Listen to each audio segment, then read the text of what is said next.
Hi everyone, welcome back to Lindsey Reviews Everything. So we do have a new setting today. I am testing out where is best to record. This is my recording studio. Yes, it's a closet. If this works, I'll make it pretty. If it doesn't work, on to the next one.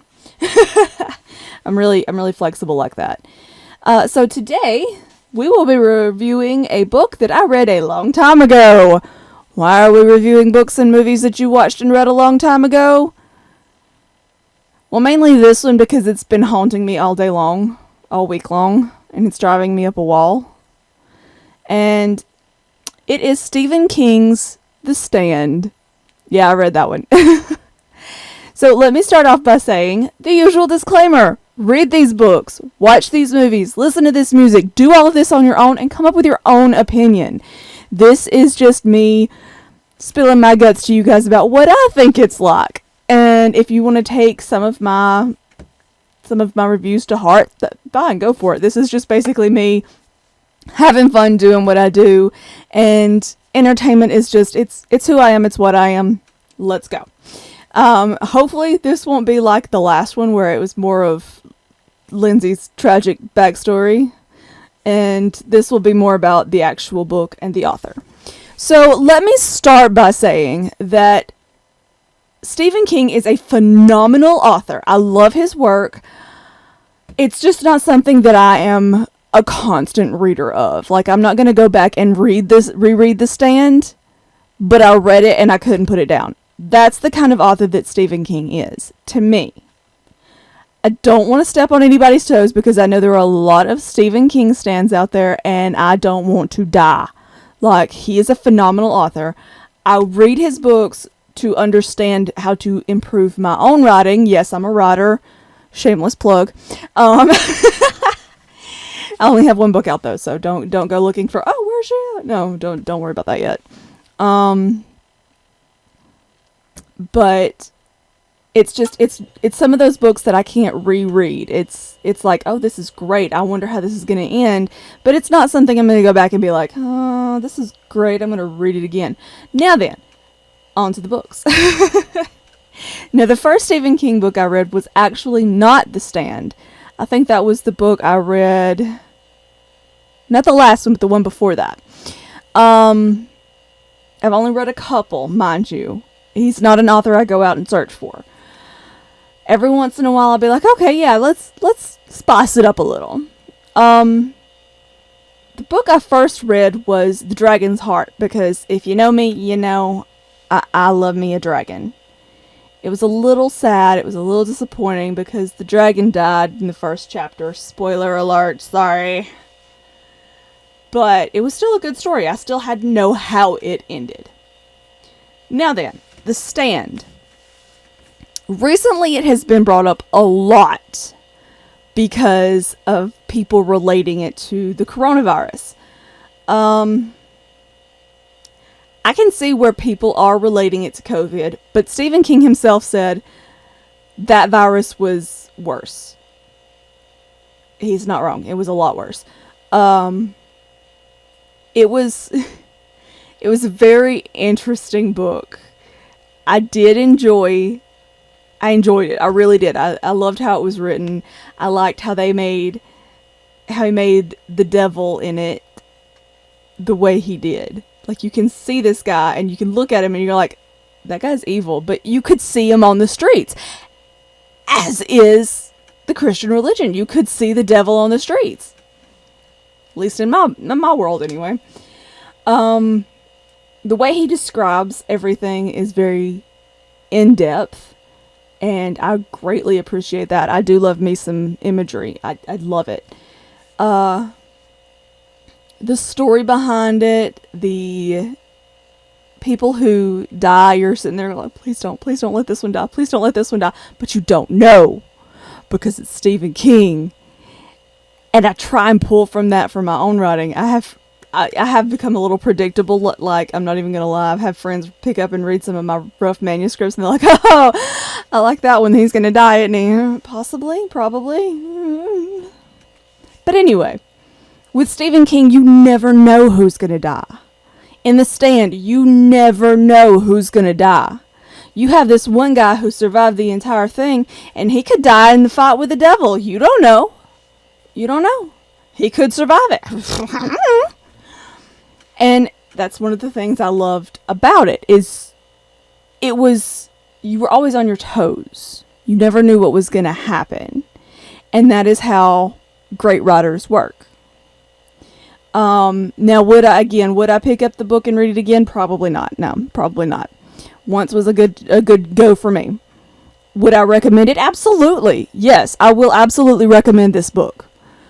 Especially if you like horror mixed with a possibility of reality. At least in my world. I mean, I'm a full magic is real kind of girly, so it was a really intriguing story.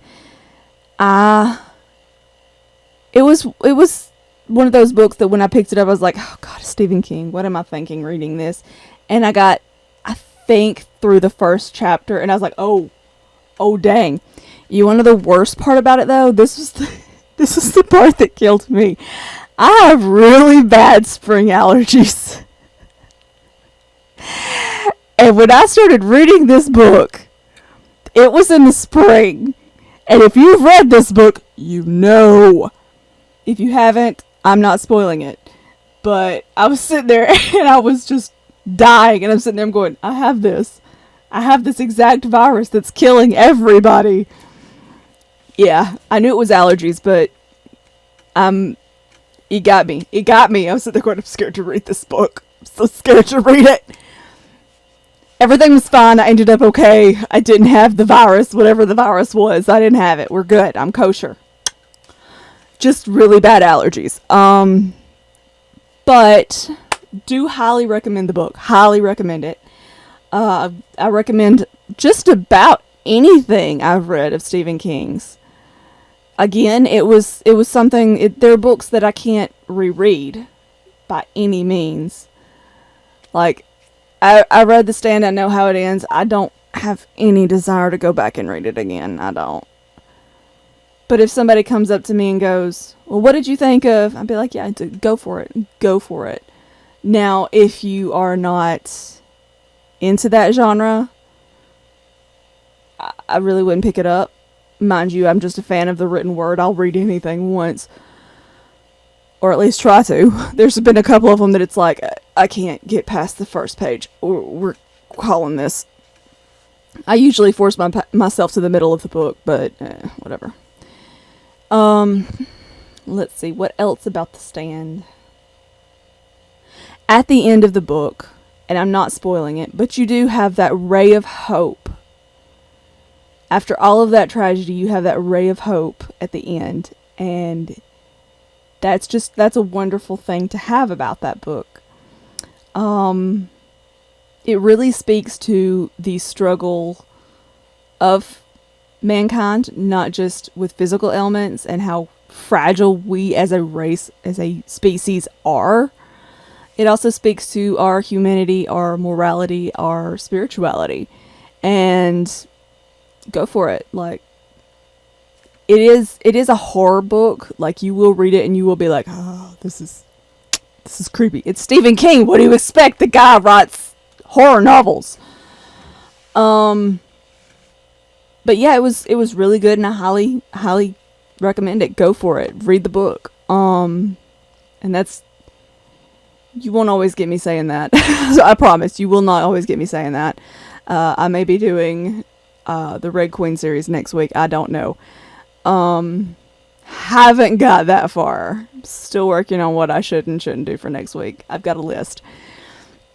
If you guys have any recommendations that you want me to do for reviews, hit me up. Let me know. I will give it a shot. If I can't do it, then I can't do it, and I will let you know that, guys, this was not my cup of tea. But always remember to form your own opinion. Don't rely on the opinions of others. Do your own thing. Find your own path. This is just me doing something that I love, and maybe I can inspire somebody else. I'm telling you, entertainment is my jam. It is what I am put on this earth to do, is to make people smile, make people think, make people ponder, give you something to watch while you're sitting there working on your own stuff. That's what I do in the living room. Yeah, that's what I'm doing all the time. I'm always got something on in the background. Maybe I'm just background noise. Let me be background noise. But think about subscribing. Think about hitting me up. Thinking about, just let me know what you think. Interact with this video and help me grow. And we will see you for the next review. Have a great one. A special thanks to our Patreon sponsor, Tess Thomas Jones and Jonathan Jones. Love you guys, and thank you for sponsoring. Thank you so much for showing interest in cryptids, critters, and magical creatures. I appreciate your support. I'm also working on a massive books, animated series, possibly a vlog of reviews, and more. Check out all of my projects at theladyvalkyrie.com, and please consider supporting us on Patreon at patreon.com/ladyvalkyrie for exclusive content and gifts, as well as early access to all of our content and behind-the-scenes looks at creation processes. Thank you again, and see you next time.